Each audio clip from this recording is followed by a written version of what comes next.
बोलो जयकारा बोल मेरे श्री गुरु महाराज की जय। सभी गुरुमुख प्रेमियों से सप्रेम जय सच्चिदानंद। भगवान को प्रसन्न करने के लिए हर इंसान, छोटा हो बड़ा हो, अमीर हो गरीब हो, देश का हो विदेश का हो, गांव में रहता हो शहर में नगर में, कहीं भी रहता हो,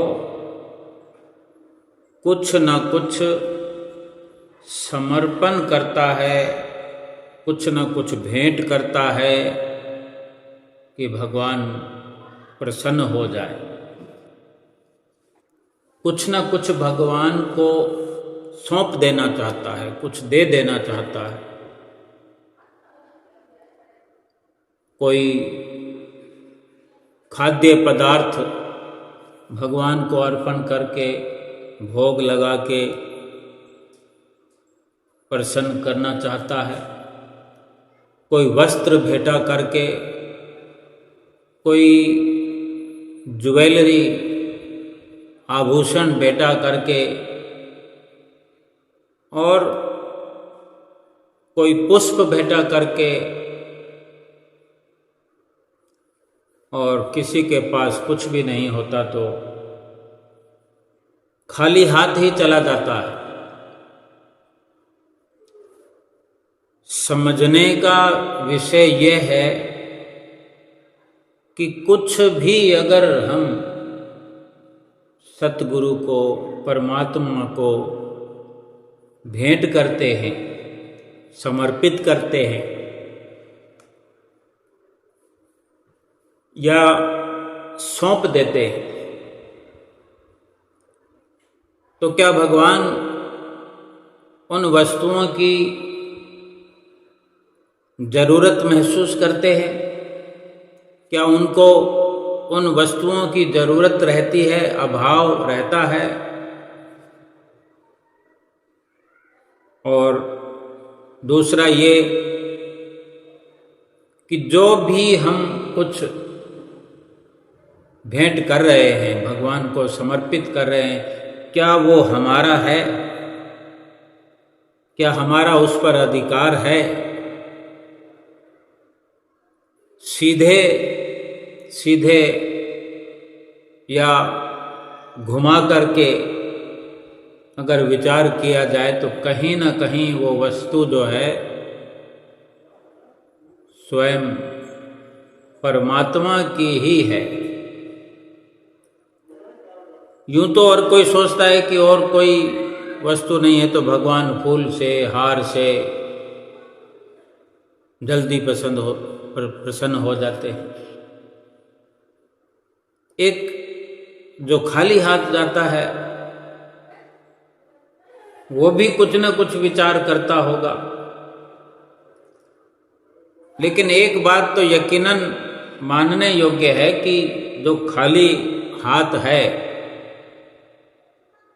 उसके पास कहने को, देने को कुछ भी नहीं है, फिर भी वो इस हिम्मत के साथ भगवान के आगे, सतगुरु के आगे उपस्थित हुआ है, बिल्कुल निडर होकर के।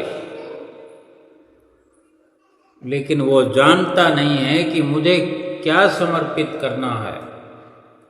ऐसा नहीं है कि उसके पास कुछ नहीं है, देखने को कुछ नहीं है, दिखाने को कुछ नहीं है, लेकिन जो खाली हाथ है उसके लिए भगवान ने अवसर दिया है कि उसे किसी भी चीज का घमंड भी नहीं है, क्योंकि फूल पत्ते तो कहीं से तोड़कर भी हम ले सकते हैं, ये वो भी जानता होगा, लेकिन वो नहीं लाया। कम से कम उसे इस बात की फिक्र नहीं, इस बात की शर्म भी नहीं कि कोई क्या सोचेगा मेरे बारे में, कोई क्या देखेगा कि मैं कुछ नहीं ला सका। जिसके पास कुछ नहीं है तो कुछ होने का घमंड भी नहीं है। और ये भी हम विचार कर ही रहे हैं कि भगवान को कुछ चाहिए भी नहीं, तो ऐसे में सबसे बड़ा उपहार भगवान को देने का, समर्पित करने का अपना मन है, अपना आपा है, अपना आप है, यानी खुद को समर्पित कर दे। जिस पर उसका अधिकार है वो है हमारा मन, हमारा अहम, जो हमारे अधिकार क्षेत्र में आता है। तभी तो हमारा मन, हम चाहे तो भगवान की भजन बंदगी में लगा सकते हैं, चाहे उसी मन को विषयों में लगा सकते हैं। देखें अपने मन को कि वो कहाँ लगा हुआ है, भगवान का भजन कर रहा है या विषय कमा रहा है। संसार के धन में ही रात और दिन अगर हम लगे हुए हैं कमाने में, इकट्ठा करने में, तो यह विषय विकारों का विषय है। भगवान में, भगवान के भजन में अगर मन लगा हुआ है तो उसका यही समझने के लिए इशारा हमें काफ़ी है कि हम सतगुरु की शरण में आए हुए सतगुरु के वचनों पर अमल कर रहे हैं, उनके वचनों पर चल रहे हैं, उनकी आज्ञा का पालन कर रहे हैं, तो भगवान का भजन हो रहा है। हमें संसार में रहते हुए, संसार का व्यवहार करते हुए, संसार का कोई भी दोष नहीं लगेगा, बल्कि जो दोष पिछले जन्मों में हमें लगे हुए हैं, घेरे हुए हैं, वो सब के सब एक एक करके मिट जाएंगे। लेकिन ये समझ जब तक नहीं आएगी कि भगवान को क्या समर्पित करना है। अगर फूल समर्पित करते हैं तो वो भगवान के हैं। कोई अगर उस बगीचे का मालिक है, वो भी ये सोचे कि ये तो मेरे अधिकार क्षेत्र में है, लेकिन बगीचे भी बहुत लोगों के अधिकार में होते हैं, लेकिन उन बगीचों में सब में फूल नहीं होते। कहीं ना कहीं यही समझना पड़ेगा, ये यकीन करना पड़ेगा कि इस संसार में जितनी भी दृष्टमान रचना है संसार की, सब कुछ भगवान का ही है। हमारा जिस्म भी जो है, शरीर जो है, भगवान ने दिया हुआ है। ये श्वास भी भगवान ने दिए हुए हैं।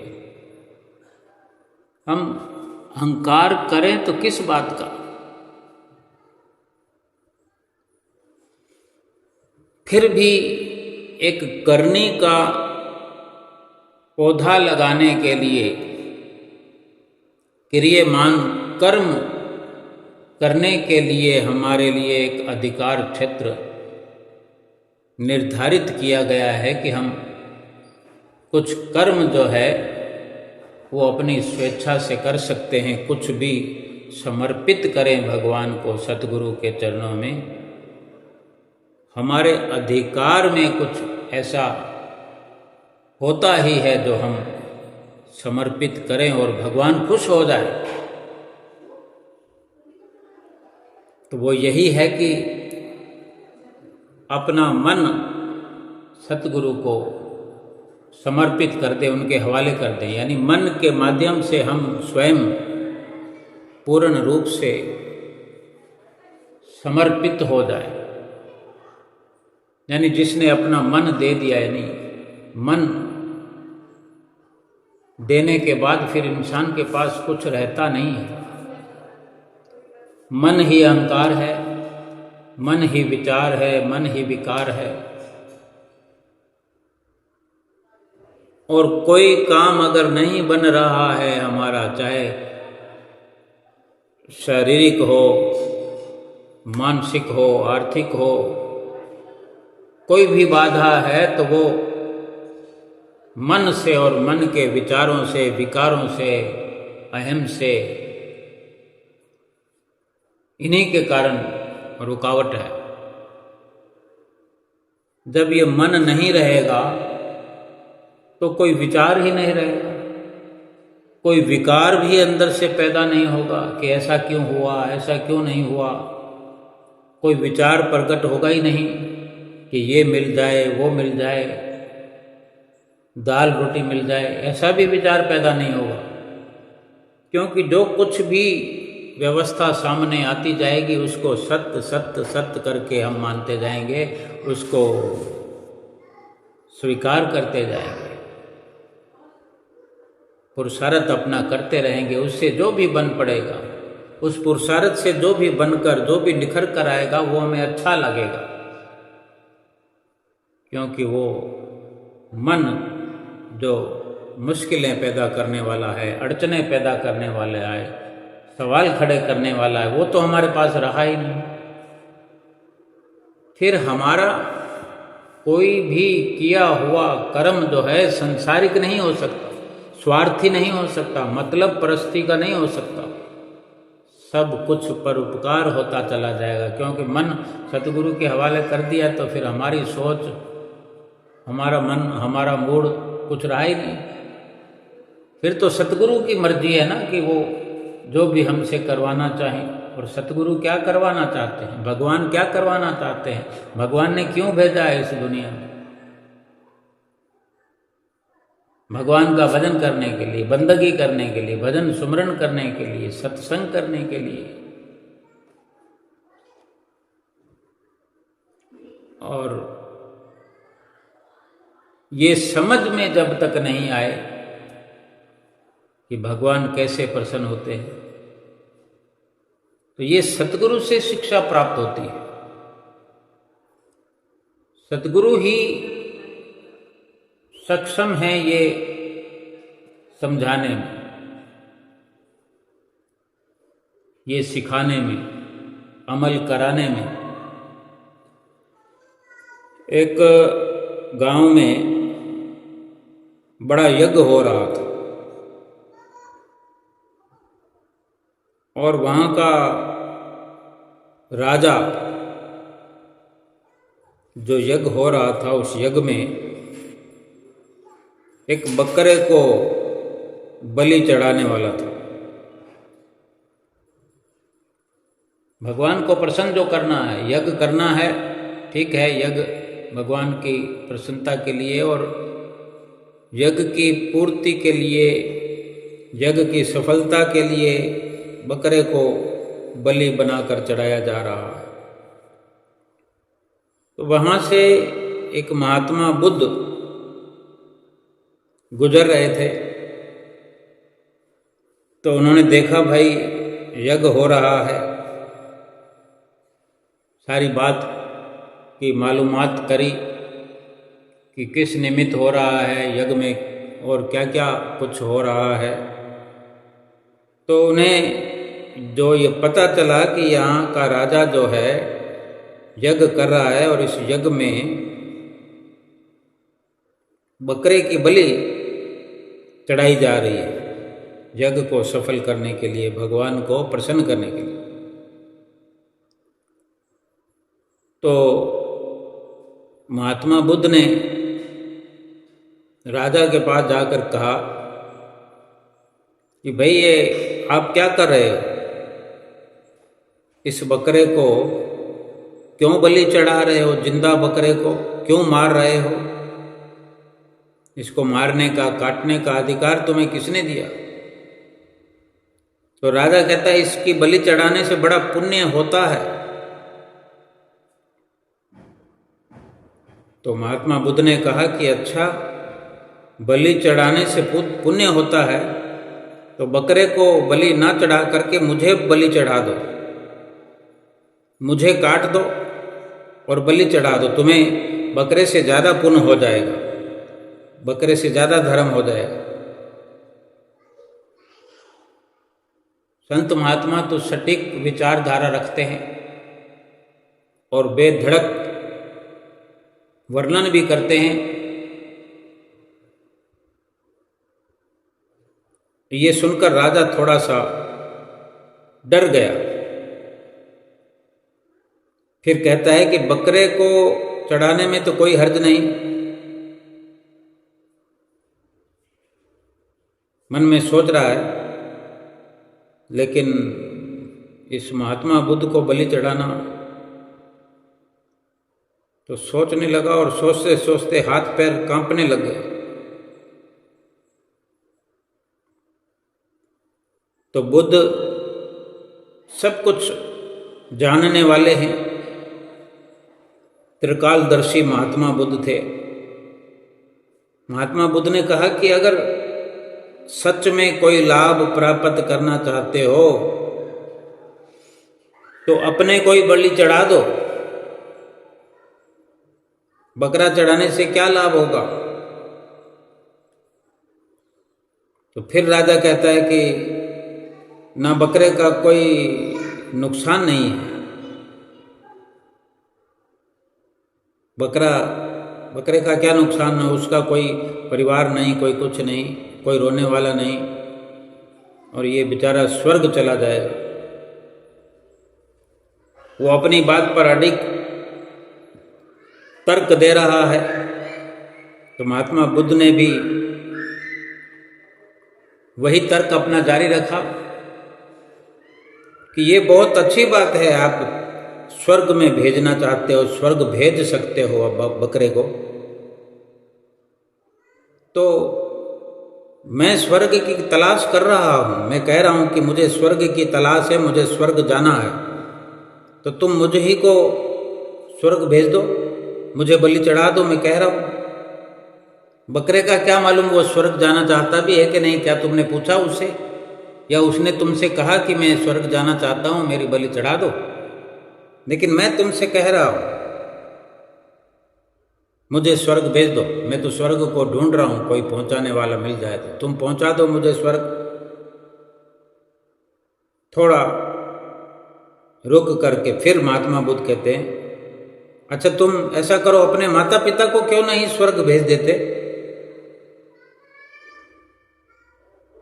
माता पिता को क्यों नहीं भेज देते? खुद को क्यों रोक कर बैठे हो? जब स्वर्ग जाने की ऐसी सरल और बड़ी सुगम तरकीब तुम्हें मिली हुई है, तुम्हें ऐसा सरल रास्ता प्राप्त हो गया है, तो फिर काट लो गर्दन अपनी। बेचारे बकरे को क्यों भेज रहे हो? क्या पता वो जाना चाहता है स्वर्ग या नहीं जाना चाहता।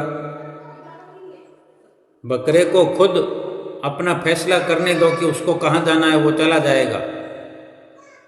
तुम उसकी चिंता क्यों कर रहे हो कि वो तुम्हारे इस कृत्य से वो स्वर्ग चला जाएगा?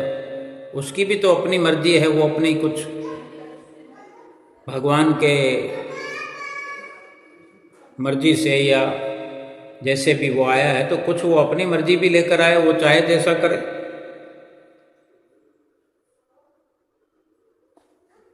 तो इतना सुनने के बाद तो हर किसी को समझ आ ही जाती है। उस राजा को भी समझ आ गई, उसे बुद्ध की बात समझ में ठीक प्रकार से आ गई, और ये सच्ची बात थी। इंसान ने सब कुछ चढ़ाया है, भगवान के चरणों में, सतगुरु के चरणों में इंसान सब कुछ चढ़ाता है। धन चढ़ाता है, फूल चढ़ाता है। न धन इंसान का है, न फूल इंसान के हैं, वो तो परमात्मा के हैं।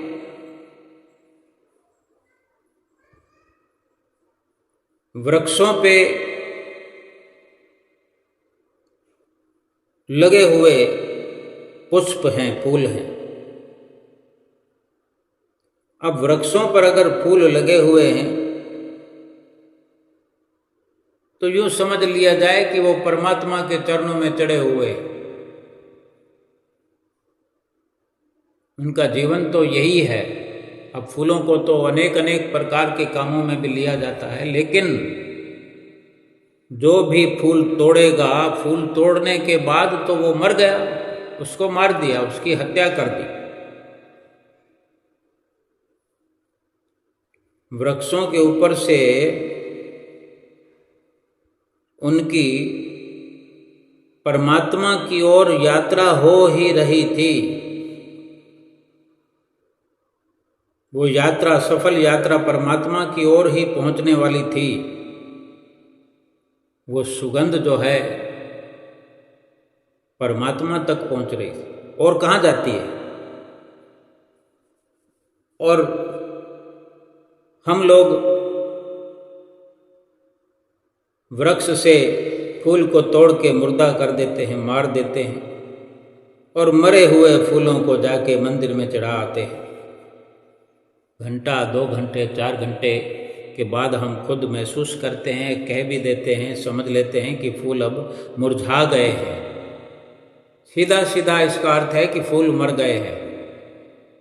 लेकिन जब हम फूल तोड़ते हैं, फूल को तो हमने तोड़कर उसी वक्त मार दिया। हमें समझ आया 2, 4, 6 घंटों के बाद, मौसम के अनुसार अगर अधिक गर्मी है, धूप है, थोड़ी देर में ही फूल मुरझा जाता है। सर्दी हो तो 2, 4, 5 घंटे इस अवस्था में आने में लग जाते हैं। अब मुर्दा फूलों को जाके मंदिर में चढ़ा आए, पेड़ से तोड़ते ही हमने फूल को मुर्दा कर दिया, और फिर हम समझते हैं कि हम बड़ा काम करके आए हैं। कभी धूप दीप जलाते हैं, और कभी ऐसे यज्ञ करके, हवन करके जानवरों की बलि चढ़ाते हैं। जानवरों को मारकर, कोई जिंदा तो नहीं चढ़ाता ना।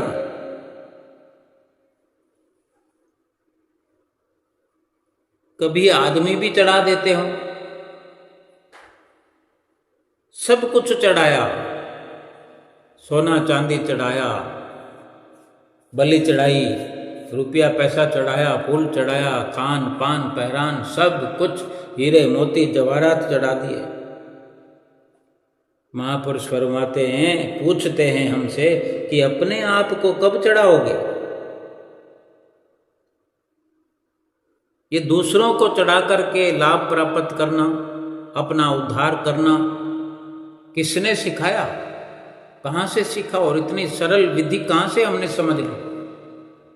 और खुद को चढ़ाना क्यों नहीं अभी तक स्वीकार किया।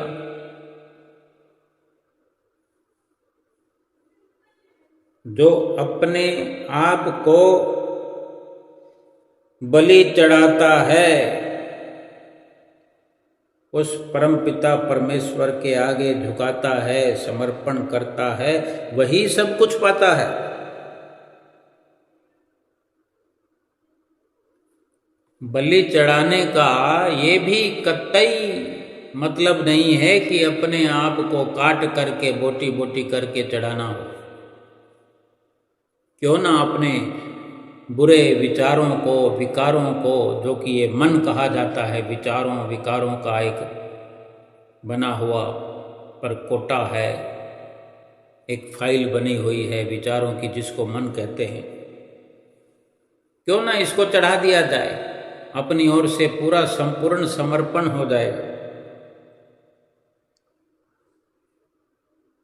अपनी विचारधारा को, अपनी मर्जी को सतगुरु के हवाले कर दिया जाए। अपनी कोई सोच बाकी ना रहे, कोई विचार बाकी ना रहे, और सतगुरु को अपना समर्पण करके फिर ये विचार हमारा सतगुरु की ओर से निकल करके आए, उनकी प्रेरणा से प्रेरित हुए, अपनी जुबान से कहें, तेरा भाणा मीठा लागे।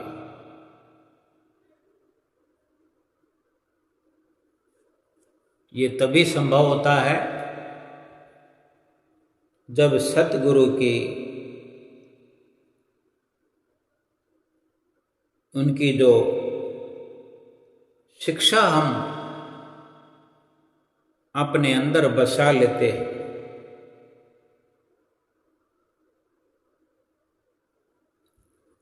भक्ति करना बहुत ही उत्तम विचारधारा है, और भक्ति का धन वक़्त के सतगुरु के पास जाने से, उनकी चरण शरण अपनाने से, उनकी संगत सोबत हासिल करने से ही भक्ति प्राप्त होती है। लेकिन जो इंसान पहले इंसान बनने का प्रयास करता है, और इंसान की असली पहचान भी यही हुआ करती है कि इसी इंसानी तन में, इस मनुष्य जीवन में, मनुष्य शरीर में आकर के वक़्त के संत सतगुरु की सर्वप्रथम खोज की जाए। और जब सतगुरु मिल जाएं तो भक्ति को प्राप्त करने के लिए अपना सर्वस्व निछावर किया जाए। बिना कुछ दिए ही अपना सर्वस्व निछावर किया जा सकता है। कुछ दे करके अहंकार को बढ़ावा मिल सकता है। बेशक हम कुछ भी समर्पित करें, मना नहीं है, लेकिन हमारा भाव हर वस्तु के साथ समर्पित होना चाहिए कि ये मेरा कुछ भी नहीं है, मैं आपका दिया हुआ ही मैं आप तक पहुंचाने की ये सेवा कर रहा हूं, कि मैं किसी न किसी माध्यम से आपके चरणों में उपस्थित हो रहा हूं। मुझे किसी भी प्रकार का अहंकार न मेरे अंदर प्रवेश करने पाए। फिर जो कुछ भी हम समर्पण करते हैं, हर वस्तु का अपना प्रभाव होता है, दुष्प्रभाव भी होता है। अब हम फूल चढ़ाते हैं तो फूल चढ़ते चढ़ते चढ़ते जहाँ हजारों लोग जाकर फूल चढ़ाते हैं तो वो फूल फिर बढ़ते जाते हैं, बढ़ते जाते हैं। फिर उसमें तो जाने कितने लोग लगते हैं उनको संभालने में। जब वो मुरझा जाते हैं तो उसको उठा करके सफाई करने में भी वक्त लगता है। और जो वहाँ पर सफाई करता है, साफ सफाई करता है, उसने कुछ भी नहीं चढ़ाया, लेकिन एक सफाई का जो कार्य है वो बड़ा अहम है। अगर हम कुछ समर्पित नहीं करते हैं, भगवान के मंदिर के अंदर बाहर, सतगुरु के दरबार में अंदर या बाहर झाड़ू लगाते हैं, झाड़ू वहीं रखा होता है, वहीं जा कर के हम झाड़ू उठा करके, झाड़ू लगा करके मिट्टी को बेशक उड़ाने का काम करते हैं। वो मिट्टी हमारे शरीर में, हमारे कपड़ों में, हमारे मुंह पर, आँखों पर, सब जगह फैलती है। हर चीज का प्रभाव और दुष्प्रभाव होता है। हमें कुछ देने की जरूरत नहीं है।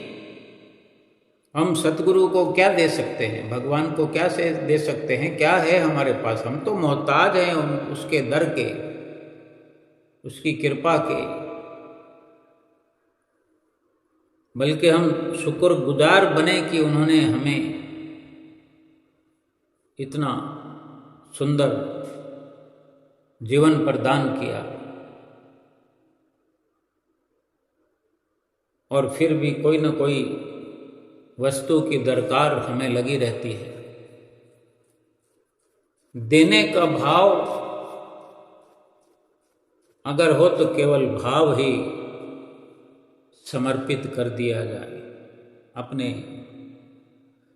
सुंदर विचार, सुंदर भाव जो सतगुरु को प्रसन्न करने वाले हैं, वो उनकी आज्ञा को शिरोधार्य करना, उनकी रहनी बहनी को स्वीकार करना, उनके वचनों का सत्कार करना, एक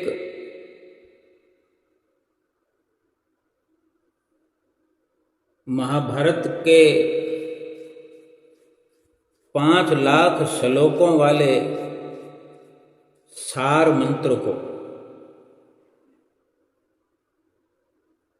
महाभारत के 5 लाख श्लोक हैं, कुछ पंक्तियों में, 9 पंक्तियों में ही थोड़ा समझने का प्रयास हम करें। चाहे हम किसी भी धर्म से, चाहे हम पुरुष हैं, महिला हैं, गरीब हैं, अमीर हैं, अपने देश में रहते हैं, विदेश में रहते हैं, अगर हम इंसान हैं तो ये कुछ लाइनें, जिनका एक एक शब्द मोतियों के समान है, क्या कि अगर हम वक्त रहते अपने बच्चों की अनुचित मांगों और इच्छाओं पर नियंत्रण नहीं रखते तो हम अपने जीवन में कभी न कभी बेसहारा हो जाएंगे। ये कौरवों ने अपना तजुर्बा दिया। महाभारत में ही कर्ण ने अपना एक इशारा दिया है कि आप चाहे कितने भी शक्तिशाली क्यों ना हो, कितनी भी ताकत आपके पास क्यों ना हो, अगर आप अधर्म का साथ दे रहे हो, खबरदार हो जाओगे। अगर आप अधर्म का साथ देते हो तो आपकी ताकत, हथियार, कौशल, चाहे किसी का भी आशीर्वाद मिला हो, ये सब के सब बेकार हो जाएंगे। अश्वत्थामा ने क्या कहा कि अपने बच्चों को इतना महत्वाकांक्षी ना बनाओ कि वे अपने ज्ञान का दुरुपयोग करें और कुल का विनाश कर दें। भीष्म पितामह क्या कहते हैं कि कभी भी ऐसा वादा किसी से ना करें, किसी से ऐसा वादा ना करें कि अधर्मियों से या अधर्मियों के सामने आपको आत्मसमर्पण करना पड़े, झुकना पड़े। सोच समझ कर वादा करें। दुर्योधन क्या कहते हैं कि धन, शक्ति, अधिकार का दुरुपयोग और गलत काम करने वालों का साथ देना आखिरकार संपूर्ण विनाश की ओर ले जाने वाला है। और धृतराष्ट्र क्या कहते हैं अपना निचोड़ कि अपनी सत्ता की बागडोर कभी भी किसी अंधे व्यक्ति को नहीं सौंपना, वरना जो स्वार्थ, धन, अभिमान, ज्ञान, आसक्ति या वासना से अंधा हो, क्योंकि वो तो विनाश की ओर ही ले जाएगा, क्योंकि उसको कुछ दिखाई नहीं देता। शकुनी क्या कहते हैं कि यदि ज्ञान के साथ बुद्धि भी हो तो आप निश्चित रूप से विजय को प्राप्त करेंगे। ये अर्जुन कहते हैं। अर्जुन भगवान के साथ रह कर के, मर्यादा में रह कर के हमें जो इशारा दे रहे हैं कि ज्ञान तो सबके पास होता है बेशक, लेकिन बुद्धि का भी उचित इस्तेमाल किया जाए तो हर कार्य में सफलता प्राप्त होती है। शकुनी कहते हैं कि छल आपको हर समय सभी मामलों में असफलता दिलाएगा, यानी छल कपट न करना ही हमारे लिए लाभदायक है। युधिष्ठिर कहते हैं कि यदि आप नैतिकता, धर्म और कर्तव्य को सफलतापूर्वक जारी रखना चाहते हैं तो दुनिया की कोई भी शक्ति आपको नुकसान नहीं पहुंचा सकती।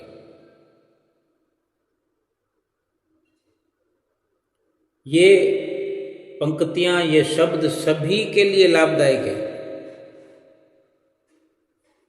थोड़ा थोड़ा भी अगर अमल करते हैं हम, ज़्यादा ना सही, हम केवल किसी एक पंक्ति के माध्यम से ही लाभ प्राप्त करना चाहें, जैसे कि युधिष्ठिर ने कहा कि आप नैतिकता, धर्म और कर्तव्य को सफलतापूर्वक बनाए रखना चाहते हैं, लाभ 100% पाना चाहते हैं और धर्म के मार्ग पर चल रहे हैं, उचित प्रकार से अपना कर्तव्य निभा रहे हैं, तो आपको नुकसान हो ही नहीं सकता। तो क्यों ना हम अपना कर्तव्य, अपना धर्म, नैतिकता भगवान के भजन सुमरन में हम पैदा करें।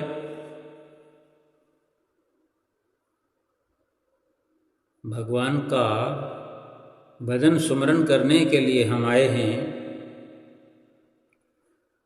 सतगुरु को अपना मन सौंप करके सतगुरु के वचनों पर पूर्णतया अमल करते रहें। अपना यही कर्तव्य समझ लें कि हमें सतगुरु के वचनों पर पूरा अमल करना है, शरीर का पालन पोषण करना है, शरीर को इस संसार में व्यवहार के साथ व्यवहारिक बनाए हुए, लेकिन भीतर ही भीतर सतगुरु की प्रेरणाओं से प्रेरित होकर के अपनी आत्मा की भलाई के लिए नैतिकता और धर्म का सहारा लेकर अपने इस कर्तव्य की पालना में लगे रहें कि आत्मा का उद्धार अवश्य करना है, इसी जन्म में करना है, और सतगुरु की प्रसन्नता का हर वक्त हम ख्याल रखें। आत्मा का कल्याण यूं ही नहीं हो सकता। ये जितने भी हमने शब्द सुने पढ़े, ये एक सांसारिक जीवन की शैली के बारे में, सांसारिक जीवन को जीने की कला है। सांसारिक सफलताएं ही अधिक से अधिक प्राप्त होने वाली है, लेकिन बड़ी जो बात, बड़ा काम जो हमें करना है, हम सतगुरु की शरण में हैं, तो हम ये नियम बेशक जारी रखें, लेकिन काम हमें अपना आत्मा के कल्याण वाला करना है। काम बड़ा करना है। तरीके वो जो हमारा ये लोक भी सुखी हो और परलोक भी सुहेला हो। संसार में रहते हुए सांसारिक व्यवहार को अगर सुदृढ़ रूप से चलाते हुए एक नैतिकता के आधार पर, धर्म के आधार पर अगर हम चलते चले जाते हैं, तो सांसारिक सफलता में कोई रुकावट हमें नहीं आ सकती। और जब यही तरीके, यही युक्ति सतगुरु के बताए हुए वचनों को मानने में हम इस्तेमाल करते हैं, यानी हम छल नहीं करेंगे, झूठ नहीं बोलेंगे, कपट नहीं करेंगे, धर्म को नहीं छोड़ेंगे, अपने बच्चों को वो संस्कार हम देंगे। हम परोपकार बड़े बड़े करते हैं, यज्ञ करके, हवन करके, या और भी अनेक तरह के उपकार, लेकिन हम अपने बच्चों को अगर ऐसे शुभ और शुद्ध संस्कार दें, कि अपनी आत्मा का कल्याण करना जो हम समझ चुके हैं, अपने बच्चों को वो संस्कार बचपन से दें। सबसे बड़ा उपकार तो यह है कि हम अपने घर से शुरुआत करें। उससे बड़ा उपकार है कि हम अपने घट से, अपने अंदर से, अपने दिल से, अपनी आत्मा से शुरुआत कर चुके हों। हम अपनी आत्मिक विचारधारा को आगे बढ़ाएं, हम आत्मिक कल्याण के मार्ग पर चल पड़े सतगुरु की मौज से, उनके आशीर्वाद से।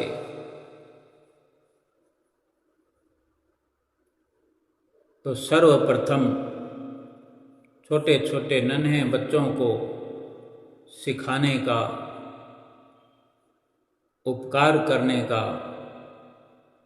जी तोड़ प्रयास करें, मार्गदर्शक बने। कि सबसे पहले माता पिता की जिम्मेवारी बच्चों पर भरपूर होती है। कोई कसर न छोड़े। किसी से कोई वाद विवाद करने की आवश्यकता भी नहीं है। हमारे संपर्क में जो हो उसके लिए आदर्श बनते चले जाए और खोल करके विस्तार से हम समझ सकते हैं। हम गुरुमुख हैं, प्रेमी हैं, तो हम पर क्या जिम्मेदारी लागू है सतगुरु की ओर से कि 2 वक्त नित्य प्रति श्री आरती पूजा करें। जो ये मानता है कि मैं सतगुरु का शिष्य हूँ, मैं गुरुमुख हूँ, चाहे स्त्री हो, पुरुष हो, वृद्ध हो, युवा हो, वो ये समझ चुका है, वो जानता है कि मैं गुरुमुख हूँ। तो उसका पहला नियम है सुबह सवेरे श्री आरती पूजा करना। उससे भी पहले उठकर पहले इष्ट देव सतगुरु के चरणों में माथा टेकना। घर में अपना छोटा बड़ा कैसा भी मंदिर होना, एक आधार होना कि हम माथा कहाँ टेकें। सतगुरु से जुड़े हैं तो सतगुरु का स्वरूप कहीं विराजमान हमने किया होगा, तभी ठीक प्रकार से माथा टेक पाएंगे। आरती अपने दोनों हाथों से पकड़कर आरती फेरेंगे, सतगुरु के स्वरूप के लगातार दर्शन करेंगे, आरती को वहाँ रखेंगे, फिर विनती की शुरुआत करेंगे। क्योंकि ये जो नियम बने हैं ये जरूरी है। किसी भी नियम के प्रति किसी प्रकार की तसल्ली करने की जरूरत नहीं है कि ऐसा हो गया बस तसल्ली कर ली कि एक ही बात है। नहीं, जो वचन हैं उन पर चलेंगे तभी वचनों की पालना होगी। सतगुरु को प्रसन्न करना है तो यानी समझो परमात्मा को प्रसन्न करना है तो उनका कहना मानना पड़ेगा।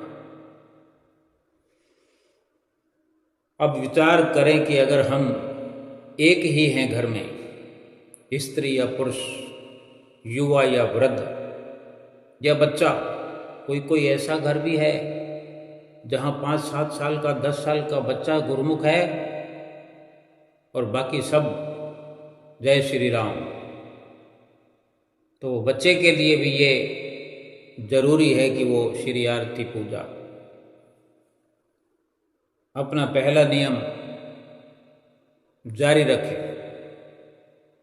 अगर लाभ प्राप्त करना है, अब आरती पूजा हमने करना है, किसी दूसरे पर नहीं थोपना है और अपने एक मधुर लहजे में आरती पूजा का गायन करना है। जितनी आवाज़ हमारे स्वयं की आवाज़ का वॉल्यूम जितना कोई स्वीकार करे उतना ही खोलना है। जितनी छूट मिले उतना ही अपने मुंह से उच्चारण करना है। अपना ध्यान सतगुरु की ओर हर वक्त लगा के रखना है। किसी से द्वेष नहीं करना, राग भी नहीं करना। कोई अगर सारे हमारे पीछे आरती पूजा के लिए आके खड़े हो जाएं, तो राग भी किसी से नहीं करना कि हाँ ये बहुत अच्छे हैं, ये भजन भक्ति करने वाले हैं, तो फिर कभी वो नहीं करेंगे तो फिर वो बुरे भी लगेंगे। आज अगर हमें अच्छे लगेंगे तो फिर कल बुरे भी लगेंगे, और आज हम अगर उन्हें बुरा समझेंगे तो कल अच्छा भी समझेंगे। हम ये अच्छे और बुरे का भेद मिटा दें, यानी हमें क्यों फर्क पड़े, हम अपनी भक्ति में दृढ़ रहे, भक्ति में हम अपने मनोबल को ऊंचा बढ़ाएं, किसी राग द्वेष में पड़ करके अपने भक्ति को खंडहित ना करें।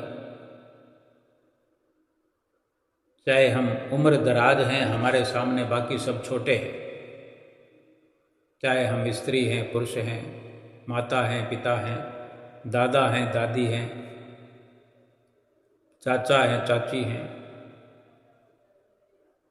हम ये न विचार करें कि हम प्रेरणा दे सकते हैं। हाँ, कोई स्वेच्छा से हमारे कहने से, हमारी रजामंदी में हमारे साथ चल करके नाम ले लेता है, उसके अनुरूप चलता है, हम उसमें आसक्ति न रखें।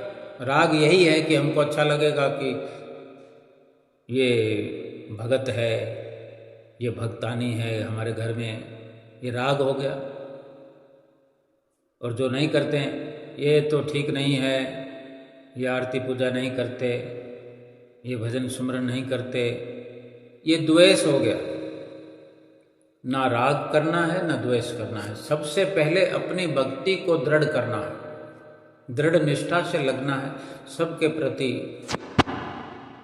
प्रेम अपने अंदर वही वाला बरकरार रहे जो भगवान से करते हैं, सतगुरु से करते हैं, वही वाला प्रेम उनमें भी करें, क्योंकि उनके अंदर वही सतगुरु, वही परमात्मा विराजमान है, उनको वही जान करके करें। क्योंकि वो अपनी भक्ति करने तो आए ही हैं इस दुनिया में, अब वो कब करेंगे, कम करेंगे, ज़्यादा करेंगे, लेकिन साथ के साथ वो हमसे हिसाब किताब करने भी आए हैं। अब हम अपनी भक्ति में अगर दृढ़ हो रहे हैं, लीन हो रहे हैं, उनसे राग द्वेष नहीं कर रहे हैं, तो हमारी भक्ति से ये कोपलें, ये किरणें फूटेंगी कि हमारा हिसाब किताब उनसे चुकता होता रहेगा। होते होते होते हमारा खाता साफ हो जाएगा। अगर हम राग या द्वेष करेंगे, उनको अच्छा या बुरा समझेंगे, अच्छा समझेंगे तो भी सुरती उनमें फंसेगी, और द्वेष करेंगे, उनसे नफरत करेंगे, क्रोध करेंगे, तो भी सुरती हमारी खराब होगी, हमारी भक्ति खराब हो जाएगी।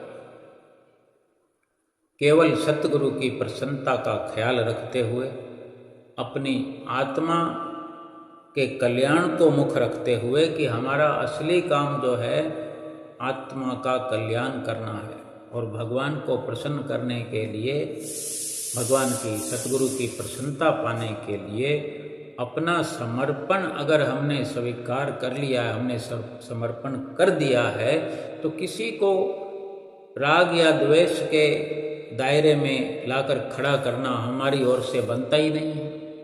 हमारे पास सोचने विचारने के लिए इस प्रकार से कुछ है ही नहीं। हमें आरती पूजा करना है, सेवा करना है, सत्संग करना है, सुमरन करना है, वक्त वक्त पे दर्शन करना है,